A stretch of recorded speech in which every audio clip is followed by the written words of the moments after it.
Hey, what's going on, everybody? I'm gonna give you guys a chance to come into the conversation. We just went live on Dr. Boyce TV. This is the home for intelligent Black people. I'll be live on Facebook as well. For those of you who are watching on Facebook, I hope you guys will share and everything else.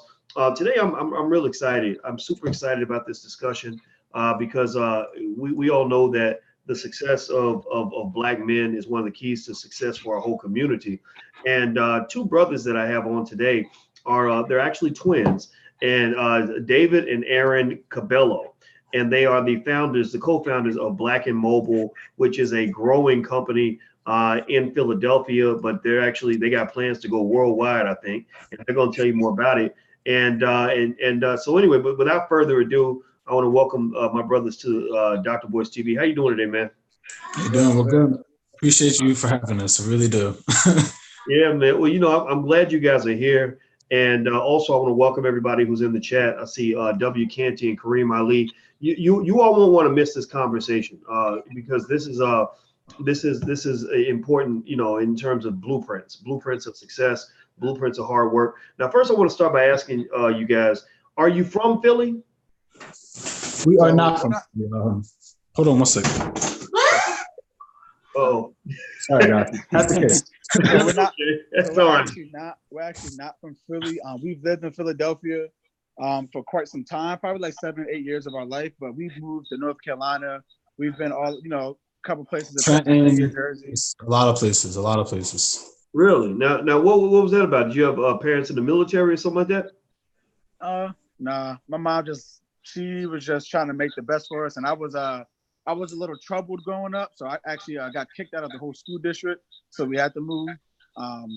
But just being a single mom of 3, she had to try to make the best for us. Well, it's funny, man. I met you, David. I met you. We met on the street, and it's funny now that I think about that meeting, which left a huge impression on me. Because my manager Michelle told me I saw an article in BET about you guys. Yeah. And I said, wow, look at this company. It looks like these brothers are doing really well. And she said, yeah, that's the guy you met in Philly a year ago. And I said, really? That's him? And I said, oh, I remember. And it's funny because I'm telling you, I meet a lot of people. And a lot of times somebody be like, oh, yeah, I met you. We talked and such. I'll be like, I'm sorry, I don't remember. But I remembered you. And I bring that up because it doesn't surprise me that you got kicked out of school because you have high energy. And it reminds me when I was a kid that I used to trouble because my energy was so high. Teachers didn't know what to do with me. I get in a lot of trouble. Now, what was your challenge in terms of your struggles with school and stuff like that? Like what was kind of going? It was just because I felt like, now that I look at it as an adult and I look back, I wasn't trying to learn the stuff that they were trying to teach me, but it was also from, family issues and, household issues. So, stuff like that kind of like made me want to act out in school, not having my father around. He's been in jail my whole life. So that kind of, I guess, there's no male teachers in the school. So that made me, want to, I guess, like, I'm not going to say it made me want to, but, I didn't really know what it was like having a male around. So when I went to school, all these teachers, mostly white, they didn't really know how to take my energy. They always thought I was a good kid. They always said like, why are you doing the things you do? You're so smart. You have a lot of potential. I was a perfect student until like the 5th grade, and then I got expelled from a couple schools. I got held back twice. So it just like this from like 6th grade, from like about 6th grade to maybe like 8th grade, 9th grade. Well, I was supposed to be in 9th grade, let's say that, but I got held back a couple times. I was just acting out, but then I got my act together because my little brother, he ended up in the same grade as me. He was 2 years younger than me, and he ended up in the same grade as me, and that kind of that made me change. Oh, really? Okay. Yeah. So I want to talk about that too. By the way, everybody who just came in, I'm talking to Mr. David and Aaron Cabello. They're twin brothers, and they are the CEOs and founders of Black and Mobile, or maybe one, I don't know. Y'all can tell me who's the CEO. If you have one person the CEO, if y'all co-CEOs, or it don't even matter. So I'm gonna be honest. I'm the CEO and founder. I'm gonna make him work for that co-founder stuff. Okay. So y'all got a strong family business, and and I really like that because family businesses, man, those are the most fun to run. it's like, like I work with my brother every day, and it's the coolest thing ever, because I get to talk to him like every single day. And if we were both like working for the man, we would see each other maybe once every 6 months or whatever. And there's nothing better. The only thing better than getting money is when you're getting money with people that you love. You know what I That's mean? true. You know that your success is their success. So what's that like for you guys? I know your company's super hot. Everybody's been talking about it, and you're getting a lot of business right now. What's that like for you guys as you're going through the growing pains of building the business and seeing all this quick success? Aaron, you want to go first? I mean, so speaking from like me, having a twin brother working together, I get to watch, he's my favorite person and the person I love the most. I get to learn from him and his skills that he's developed over these last 2 years. I've watched David from when we started at the bookstore, how he transformed himself from how he was at college to how he is now is completely different. Completely different. So watching him just transform, and now he's like, I can watch him and he's a master closer. He can go into a business and he's getting the deal. Period. He's getting the deal. So I get to have that experience and learn from him, which is, is a great thing. And he's hard on me, which is a good thing. He's my brother. He's hard on me. So it's a great opportunity to be with my brother. And Black and Mobile, like, I just can't believe how fast it took off. I mean, Black History Month we started. Now we're at 27,000 followers. We're on BET and all these articles. We buy Black convention. I mean, David I can admit he did a very good job with marketing the business and just everything he's done. So I'm just proud to be, a part of it. So where did the idea for Black and Mobile come from? So the idea came from, again, we dropped out of college. Can you hear me okay, by the way? Yeah. Okay, cool. Because I was walking around. These mosquitoes killing me right now. We was at Shippensburg, me and my brother, we were roommates, and third semester, Aaron, I'm not gonna lie, he was always telling me to read this. Like he was always, I guess you could say, he was starting to get more in tune and more into the community based, like reading books like Powernomics, telling me about Dr. Umar, just telling me about all these people, and I'm just like, man, look, get away from me, man. I'm at college, like I'm enjoying myself, man. I'm not trying to deal with this. I used to walk around with this shirt. It was a black man hanging the KKK member, and he would always say, "Get away from me if you wear that shirt. Get away from me." Wearing this shirt, like, because I was just like, I was like, you know what, man, I don't even want to deal with none of that. But hold on, you guys hear me? Yes, we can hear you. Oh, okay, yeah, my phone was freezing, but yeah, the idea came from me dropping out of college, going to the bookstore, working there, and then help saving his business from going out of business actually. And then someone told me about delivering food. So I was like, delivering food on a bike. I'm like, all right, like I'm trying to get some money, let's do it. So I started delivering food on a bike, and it didn't come to me. I didn't have a business plan or any kind of idea then. It formed after like 6 months of being in business. Delivering food. Like I was like probably like October, November-ish when I had made like $1,100 in like less than 40 hours. So I was like, hold on, like if I made this much money delivering food, imagine how much money I could make from owning a company and actually building the software. So I went home, I typed in the YouTube how to start a delivery service. And I just started researching the markets, market shares, the other services. And I realized there was no Black-owned delivery company on that level, on that scale. And, again, I dropped out of college to help Black-owned business. So, I put my little niche and my twist on it. And, ever since then, that was like 2017, all 2018, I got my own Shopify account. Again, did that for the bookstore. So I had designed my own website. I integrated everything. I was going on their website, seeing what software they were using. And again, I was already delivering for them. So I already knew the driver end of it. So 2018, I did all that. 2019, Black History Month I launched. Like I'm just like, look, I'm ready. There's no one in the country doing what we're doing. To deliver exclusively for Black-owned businesses. So that's why I caught on so fast. But I started with 800 followers. So it was like an idea, and everyone I told in person thought it was a good idea. But when I launched, that's when everything took off. Like literally. I mean, we went up in followers so fast, reaching 500,000 people a week. And I don't even, honestly, it ain't like we're making like a whole bunch of money. It's just the idea is good, and we're only in Philly. We're not partnering with a lot of business out here, but the potential for it is it's great.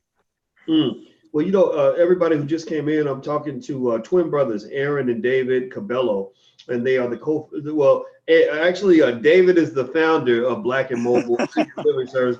Aaron is his twin brother, and they working together, and I think it's great. The company is being featured all throughout national media as one of the fastest growing companies in America. Best of all, it's a Black family business. You guys have heard me talking about how every Black family should have a family business. Every Black man should know how to start a business. And I met David on the street in Philly. Philly's been in the news this week for a lot of crazy shit, but yeah. Philly's just lit. Philly's a city where there's so much energy, good and bad, and I was walking down the street. I'm gonna tell you guys the story how I met David. I was walking down the street and there's a guy on a delivery bike. And I think, David, when you were working for somebody else at that time, right? Is that right? So I actually was working. Well, I wasn't working at the time. I was actually about to go play basketball. I was on my way to play basketball. I had just got off of work, and that's when I seen you. I was like, wait, I just left the meeting, because I remember I went to the meeting and I was sitting in the front row. I don't know if you remember me, but I was in the front row with my T-shirt on from the bookstore. I was in front row, literally raising my hand, and you guys even took a picture and put it on Facebook, and I shared that. But yeah, I was just playing basketball, and I walked up on you. I was like, yo, Boyce. He was like, what's up, man? I was like I introduced myself, and then that's how we started talking.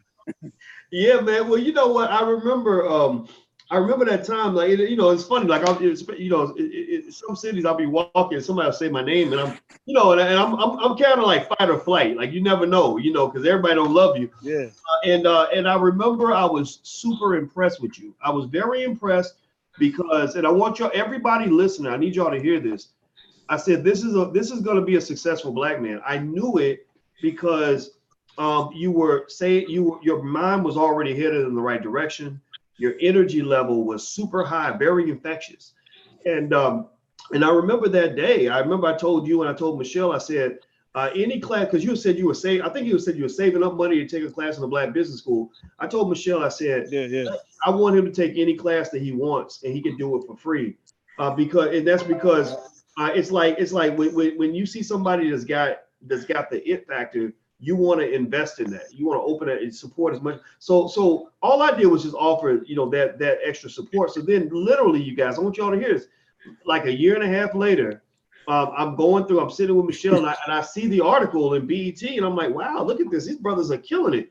And she's like, that's the guy you met on the street that time. I was like, it is? And I was so happy. I was so happy. And she actually called you and we had the talk. Yeah. And man, I mean, you guys, I'm curious. I want to ask you guys this. How have you dealt with all the attention? That's like a good and a good side to that and the dark side to that, in terms of the attention. How's that been for you? The attention. So again, I'm just starting to learn how to use my shine and I guess embrace the attention, because before I'm camera shy, after being on the news, I feel all confident now. Like, oh, I've been on the news, but I'm still a shy person. I'm not really about bragging. It ain't about, oh, look at me, I'm pro-Black. It's not about that. It's it's really about what has to be done. So the attention is cool, but there's good and bad attention. Like, I get backlash from Black people. I'm just starting to get backlash from, the other communities, like white people, because now I'm having success with it. So, as long as you're not having success with it, you're not going to get backlash from that. But as soon as you start having success, then the backlash comes. But, from the Black community, like, it's been good and bad. Like, at first it started off as I've actually had Black people like tell me I'm hateful and blah blah blah and this and don't leave money on the table. So the attention is good sometimes and bad, but from the people that support us, I'm in the city and literally today just walking around, 10 people, yo, Black and Mobile, can I get a selfie with you? You're a celebrity. So it's the good love, and then it's the bad stuff. But today actually it was a little bit of a bad day. My bike got stolen, $2,500. Whoa. so some white guy just came up and just took my bike. And you know the worst part about it, a black guy watched him do it and didn't say anything until I got out the store, and then he said, "Oh yeah, someone took your bike." Wow, man! I got to laugh, but that's wow. That's well, I'm sorry. It's wild, but you know that's kind of a paraphrase. I mean, the story you just told kind of paraphrases the climb to success. It's like 1 minute somebody's hugging you, the next minute somebody's stealing your shit. You know, and it never changes. It changes. I mean, it goes away. And I'll give you guys this advice. You know, with everybody here, so everybody can hear this, is that you know, with the more you're out there, the more voices you're going to constantly hear. You're going to hear not 2 or 3 people. You're going to hear 20,000, 50,000, 100,000 at a time. And I don't care who you are. All those voices are never going to sound alike.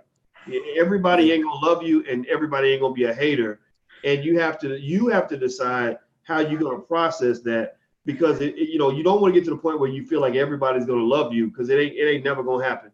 And that's their issues. People, they're gonna be guys, like how old are you guys? What, you about 25? 24, right? So the reality is that you think about Tupac Shakur. Tupac Shakur died when he was slightly older than you. He was about 25 when he got killed. Wow. Pac was a young black man, 24 years old, had all the money, he had all the women, he had all the fame, he had all the power. You can't have all that without people challenging you and coming at you. Without people feeling like, well, I should have that. Like, who the fuck is he? And so you got to know how to kind of process that and always just continue to move forward. So you guys are doing that very well, and I encourage you to. And of course, my door is always open. You guys can call me for any advice I can offer. I'm always happy to offer that, but also get plenty of mentors so that people can help you kind of process these things. Because you got some real good ones in Philly. Now, I want to ask you guys about Black and Mobile in terms of. I remember specifically, David, when we were talking a year and a half ago. You seem to have plans to conquer the world. Like, you were talking about Black and Mobile, not just for the Philly thing. Like, you wanted this to be a global, a national, international operation, if I'm not mistaken. What are you guys' plans for Black and Mobile? Where do you see it going? So my plan for Black and Mobile is, first get Philly on lock. Hire people from the community. I already had over 400 people apply to work for me. So hire at least 30 to 50 people out in Philly. I already got people in Detroit getting signed up. So, take the other cities, Atlanta, New York, Detroit, Houston, slowly expand each city. But, we have capital for Black-owned businesses. So right now we have a Kickstarter going on. We're raising $100,000, and, people that's a lot of money. But when you look at other companies, DoorDash, they just raised $600 million and then bought out Caviar for $410 million. So 100,000 isn't a lot of money. Mobile apps. We need 3 mobile apps. So we need 40,000 just for that, just for the mobile apps alone. So we're gonna expand. I'm not gonna give up, but I'm showing them your page. Got you. Which is blackandmobile.com. You can donate to the Kickstarter up here in the right-hand corner. Go to blackandmobile.com, and there's other information here about the company. But go ahead, keep talking, brother. Sorry about that. Yeah. So I was gonna say, if you went down, scroll down that screen, all the cities on there. But yeah, we're actually I would have people in Detroit getting signed up. Like, I have someone out there. We met in Philly. He's out in Detroit. He's gonna have like at least 20 of them signed up in the next 2 weeks. So it's getting as many people signed up as possible. Again, Sharif out in Atlanta, he knows about us. We're going to the We Buy Black competition. So that's my goal, is to really employ thousands of people. We need. You're breaking up, Dave. You're breaking up. Our businesses need to be found easily, and there's a bunch of directories out there. Did you notice that only I can? When's the last time y'all heard? You're breaking up, Dave. You keep breaking up. You got to go to a better spot. You keep breaking up. Yeah. You got to go to a better spot. You break it up just a little bit. How do you have an iPhone and your phone is breaking up? I have an Android. My phone's fine. Well, actually, while David finds a better spot, Aaron, I want to ask you. So, what's it like? Every set of siblings has a dynamic. What's your dynamic with David in terms of how you guys work together and challenge each other and grow. Like my brother, for example, I'm more of a risk taker than my brother. So he balances me because he's the one that says, okay, slow down, or he'll come clean up the mess I just made because I went out and did something crazy. But he always rides with me. He's always loyal to me. That's why I love working with my brother. What's your dynamic that you have with David?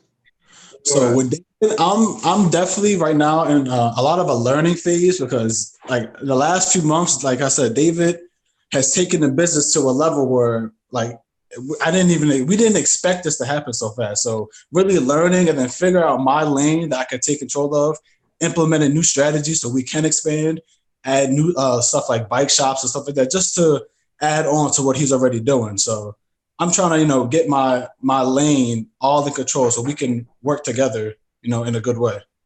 Okay. So David, what is your dynamic with Aaron in the way you see it? Like how do you feel? So how I see it is, the first thing is I wouldn't be this way if it wasn't because of Aaron. Because again, he's the one who got me, if you want to say conscious or aware, he's the one who did that. He was always telling me to read books, stuff like that. So it's like the twin thing. He helped me get conscious because I always knew I was going to be a business owner. I went to school for business. I've always been an entrepreneur. I mean, even at a young age, he was following me and my little brother, had them shoveling snow, cutting grass. So, I've always been the entrepreneur and the leader. So, he saved, I guess you could say, my consciousness. So, he got me thinking a different way to work for the community and in the community. So now it's my job to make sure that he gets to that level on the business level because, he's not there yet. So I'm hard on him. You know what I mean? Ain't no in business, no one gives a shit. You know what I mean? It's business. So I'm telling him, listen, this is how things are. And I'll be trying to tell him, listen, you gotta listen to me. I know you're my twin. I know you got your pride thing. We're the same age, but it's not even brother. pride. It's not brother. I enjoy listening to you and learning from you, actually. But I'm just trying to make sure he learns. He learns as much as possible. And just be there and help him understand what I'm doing. Because again, I already knew I was going to be successful once I thought of the idea. Everything you're seeing right now, the minute Black and Mobile came into my head, everything you're seeing right now, I already felt, I already visioned, I already knew it was going to happen. Now, of course, it was hard. Sometimes I'm like, no, this ain't never going to happen. I give up. But I already knew I was going to be successful. So, again, that is my twin brother. But, sometimes we don't have the same vision. So I'm trying to, make it into a lane where I can have a system in place, not just for him to learn, but as I bring on other people, that way it's easier for everyone. Because, I want people to be able to share the same vision that I have. And that is to help Black-owned businesses and to help the community. All right. Everybody who just came in, if you're watching on Facebook and also on YouTube, I'm speaking with David and Aaron Cabello. These are twin brothers who created Black and Mobile. Blackandmobile.com is a food delivery service, among other things, that is really kind of taking the world by storm. It's one of the fastest growing companies in America. A lot of people are very excited about it. And everybody wants to be down. And I want to say, I want to acknowledge Tyrese X. Thank you for your donation, brother. I appreciate it. Tyrese says, putting 100 on it. He made $100 donation. Thank you for that. He says, keep going, Kings. I'm telling you, you're inspiring a lot of people. And I hope everybody will make a comment, a supportive comment in the chat for these brothers. Just say something, to let them know that they're on the right track. And that's important to really know because, the thing about businessmen is that, you're going to make mistakes. You're going to have things go wrong. It's a long journey filled with ups and downs. And you can't ever get too far down or too far up. You always got to stay grounded, but you got to keep your head up. You know what I mean? Yeah. And so with growing pains, when I first saw how fast you guys were growing, I was very happy for you, but it's almost like, it's like when you first get your big breaks, you're really excited about it. But then what happens is there's a whole long list of new challenges that, you're playing a different game, going from college to the NBA. Now the players are better. And so one minute you're excited because you made it to the league. The next minute you're trying to survive and stay in there. Right. There you go. You're not the man anymore, right? So you got to find a new way to score points. So let me ask you this. I want to ask you about the technology. Okay, so I'm impressed with your setup on your website. You have an app that people can order the food from. Is that correct? We don't have an app yet. It's web-based. That's what we're raising the money for the 40,000. So right now it's web-based, but it does everything that the app will do. As far as again, we work for these companies, and I know other softwares that provide this Uber Eats like system.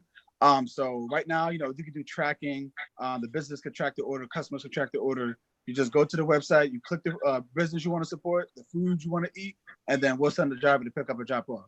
So delivery is not new. Food delivery is not new. Just pizza delivery, all that stuff. What's making it new and what's making it better is the technology. Like, for example, Caviar, who just again got bought out. This is their second time getting bought out. They actually started just like me and Aaron in San Francisco. They were riding a bike, delivering for local businesses, and in 2 years they got bought out for $96 million. And then they got bought out again, a couple of weeks ago from DoorDash.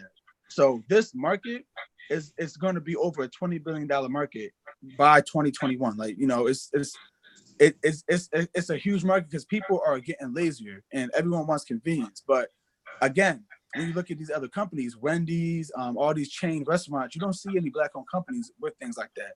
And we're underrepresented. We have to try to hire our own delivery drivers. So that's why I feel like my business is so important. Of course, we need technology to stay competitive, but I don't even feel like I'm competing with these other companies for the fact that they're not going to tackle our issues. They're going to come to our community, take their little 30%, 25%, and then go dump it right back into their community. So that's what I'm trying to get business owners to understand, that I know we're not up to par with these other services yet, but the only way we're going to be is if we work together, because we're the first Black-owned delivery service in Philadelphia. So alone, people are already like, all right, I never heard of you guys, and then we're expanding so fast. So like, all right, like, what like, who are these kids? We're young. They may think we're hustling, whatever it is, but the fact that we're the only one in the nation that delivers only for Black-owned business, I don't even feel like we're competing with anyone, because again, we're inspire people to try to copy us. And again, I'll say this on the air. I don't care if someone copies me, but if you try to copy me, then we're competitors. I'm not helping you. Obviously, it's business. But if you're gonna go help our people and our businesses, I can't be mad at you for that. You know what I mean? But that's when it becomes a competition. Where as far as, listen, I want to have market share. You know what I mean? Because that's how that's the name of it. Like Grubhub, DoorDash is undercutting everyone in market share. So that's why we need the technology to help us better patronize Black-owned business and hire people, because our system just got done as far as the web-based, but for us to really see like numbers and expand, we're gonna need a mobile app, just because that's how it is with the technology. You need some kind of mobile app. Well, I love that. And what makes me really proud? I was really proud to find out that both of you came, that both of you are part of the Black Business School. I thought that was super cool, man. When David said that Boyce gave us free classes, I literally, from that day until I finished all the classes, I just went through all of them. The main thing I remember was fire. I always remember fire. That stuck to me the most. I always remember that through those videos. But I enjoyed all of those videos. I would tell David, he would be a little more busy. He wouldn't watch them as much, but I went through every single one of them videos. Every single. Yeah, I was very busy. That's why I said I made sure Aaron got them, because again, he was very excited to watch them. Not that I wasn't, but I was busy trying to build the company. And again, you put a lot of information in there, but I felt like you can only really even use information if you actually like start doing the work. So I was already doing the work. I felt like he kind of needed to learn stuff more, and you know what I mean. So I was like, you know what? Look, it's free, bro. You got the classes, and I was kind of already doing it. But it's hard to be the CEO, the delivery driver, the person reaching out, PR. It's hard to do everything. So my time has just been kind of all over the place. But since we've closed for a month, literally the minute we closed, I actually got hit by a car, and I said, you know what? I'm gonna take this time and I'm gonna close. And that actually been the best decision, because we were doing everything through Cash App. It was unprofessional, so I closed. I'm like, you know what? I'm gonna trust these people like that.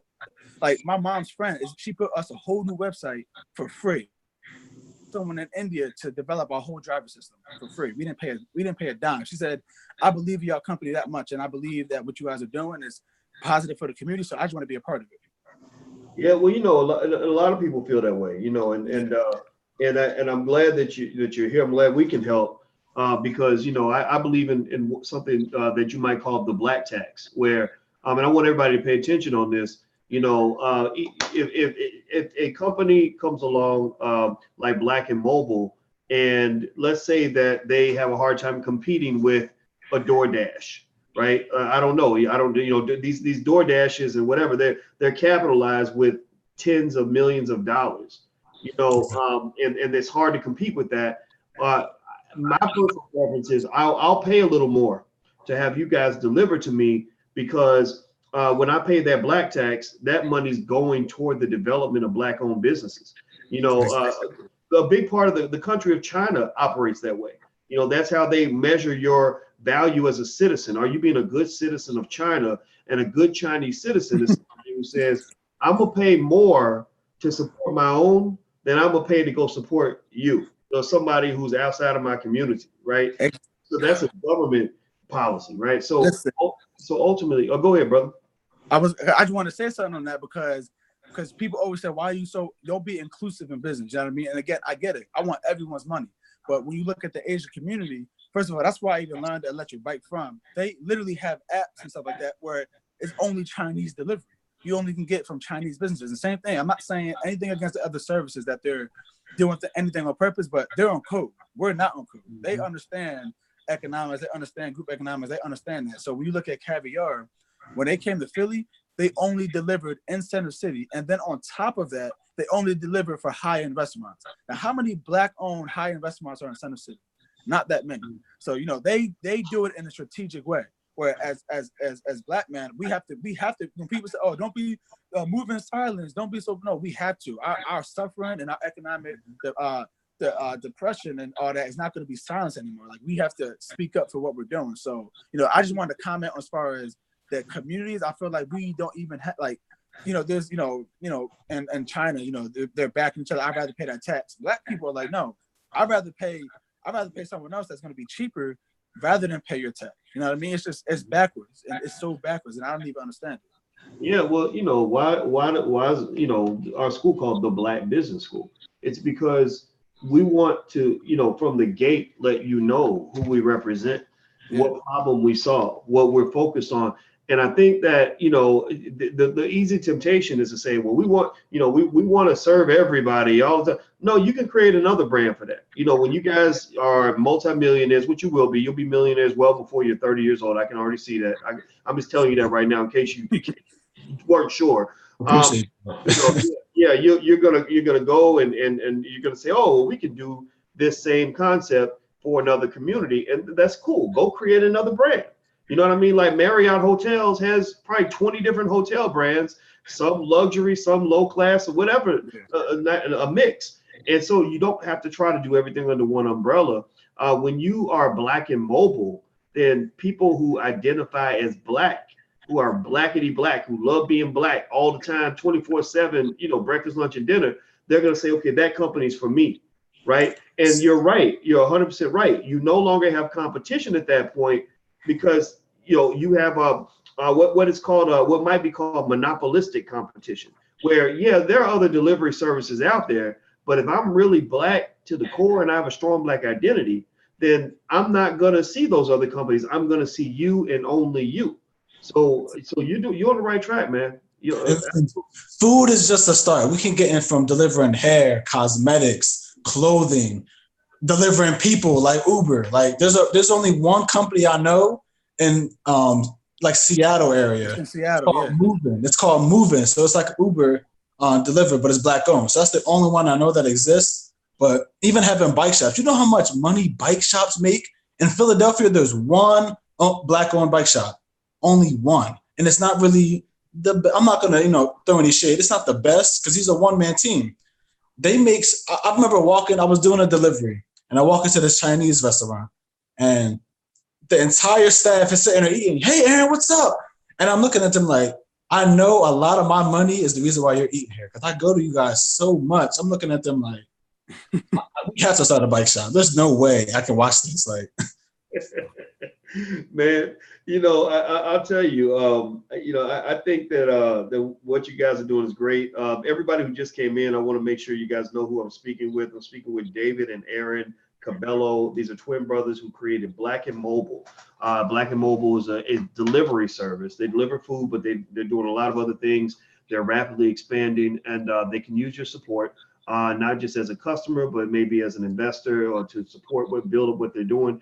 So if you'd like to support their Kickstarter campaign, go to blackandmobile.com. That's blackandmobile.com. If you go to the top of the page, you can see where you can support and help add value to what they're doing. These are two young brothers. Their work is very important because you guys have heard us talk about the fact that in Chicago, for example, this is true in every urban area, the unemployment rate for Black males between 20 and 24 is about 45 to 50%. So what we have is we have $1 trillion dormant asset, $1 trillion asset of Black men, young Black men that has not been activated. It's like gold buried under the ground. So ultimately, what these guys are doing, we need to talk about this because there are a lot of brothers out there that can go out and make things happen. They just need a pathway. They need to be taught. They need to be trained. And so maybe you can speak to that a little bit. Go ahead. And on that, like it's so good that you said that as far as like being a doorman. I feel like my business is unleashing something. It's unleashing the power that we have that we didn't even know. It's just between working together. When you support my business, you're supporting one Black-owned business, mine, the rest of mine, and then the independent contractor. Now, they don't have to be Black drivers, but again, we need the job. So if it's a Black driver, that's 3 businesses you're supporting. We're even going to start teaching them how to do their own taxes eventually. I'm going to keep that under the radar for now, just because I'm working with a brother in Philly. He said, we're going to put that together, but that's the future where we can start even teaching them their taxes. But that 20 to 24 range, I was making 25 an hour, 30 an hour, easily delivering food. So I don't even pay people out of my own pocket. So people wonder, how are you going to employ all these people? How it works is once the customer support. So say they spend $10 for the delivery fee. Besides the food, they spend $10 for delivery fee. I actually just give 85% of that to the driver. So that's not coming out of my pocket. That's just coming right from the customer. They can make anywhere from 15 to 25 an hour. And if we bring that to the community where it's flexible, they can go online and offline when they want. They can work 4 to 6 hour shifts, and they're making 15 to 25 an hour. That's going to bring so much more wealth to our community. And then then you're supporting 3 Black-owned businesses. That's the thing I'm trying to do. But it's funny because you were asking, how the Black and Mobile came up with, and I told you, but I feel like me and Aaron have been destined for this because where I grew up next to, where my grandma, she owns the house. We actually grew up next door to Harriet Tubman's great-great-granddaughter. So we actually used to talk to this lady, and we didn't even know who she was. And my grandma lifted up the carpet. We seen a little slave door under there. The rumor is that Harriet Tubman would sneak the slaves over there, and like the whole street, even across the street, there's underground tunnels. And then on top of that, we just found out that we're related to the Honorable Elijah Muhammad. It's my great-grandmother's first cousin. Oh, wow. I feel like we've been called to do this. You know what I mean? Yeah, well, we have so many people, they came before us, they cleared the path, and it sounds like you got success in your blood. So you guys now have, we're rooting for you, and the only thing I ask you to do is, I'm not asking you to be perfect. I'm not asking you to always win, but I am asking you to never give up. That's all I ask you to do is never give up, no matter what. There's never a point where you give up. And I think that's really important. And so everybody, if you're watching, if you could please give these brothers a digital round of applause. Just, say something positive in the chat. Thank these brothers. Also hit the thumbs up button, share and subscribe. And also these brothers are going to be at the We Buy Black convention in Atlanta the weekend of August 23rd. I'll be down there actually also too. We're gonna connect. Yeah, for sure. Absolutely, without a doubt. And so I'll do just so you guys know, on Friday I'll do a little book signing meet and greet. Saturday I'll speak at the We Buy Black convention. Sunday I'll do a day-long investing seminar. So if you want to learn to invest, just go to drboyceatlanta.com. That's drboyceatlanta.com. And also the All Black National Conventions in September. You can learn about that at allblacknationalconvention.com.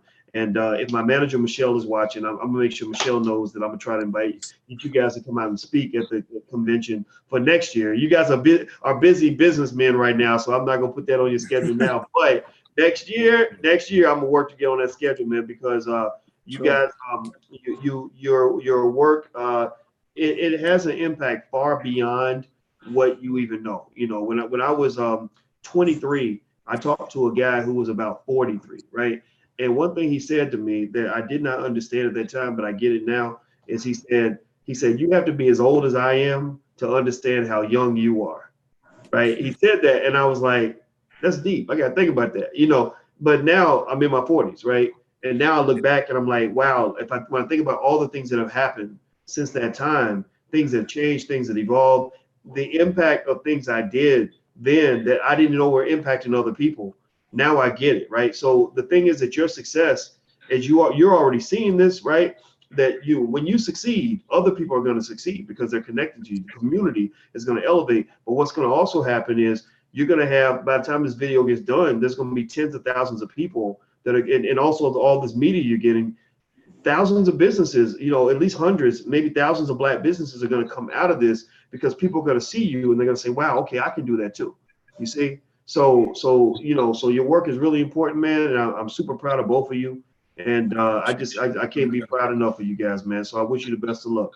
Really appreciate it. It was nice talking to you. And I can't wait. I look forward to meeting you again in Atlanta. So, my brother. I can't wait to meet you in person. Listen, I just give them on the podcast with Boyce Watkins. My baby mom's gonna be like, "You were on with Boyce Watkins?" She took a picture with you. She was so excited to meet you one day. I remember. Well, I look forward to meeting you, everybody in your family, man. All you guys, man, and when I come to Philly, I will be a customer. Now I know. Aren't you planning to relocate to Philly for business soon? Yeah, we are going to put an office there. Like you talk about raising the capital. We want to make sure the money's right and everything, but we are going to put an office there. Philly's like a second home to me, man. Like there's so much love there, and I just love the city, love the people, man. And I think. So yeah, we will be partnering, we will be working together, and I'm gonna support you guys any way that we can. So I want everybody to know when I'm in Philly or any city that these guys operate in, I will be a customer of Black and Mobile. I hope you guys will too. The website is black.com. Say it again. I'm gonna let you know if you order, I'm getting a picture of you. That's what we do. That's what we do. Everyone that order, we come up, get a picture of them. Yeah. Hey, well, pretty soon I'll be ready when I pull up. Hey, I'm gonna be chasing y'all down. I'm gonna get a picture from y'all. How about that? All right, brothers. Well, God bless both of you, and God bless everybody who's been hanging out with us. We appreciate Thanks for having us, Boyce. Appreciate you. Yes, absolutely, and we will see you guys soon. And good luck to you, brothers. See you. All right, man. Appreciate it. All right, man. Good night. All right.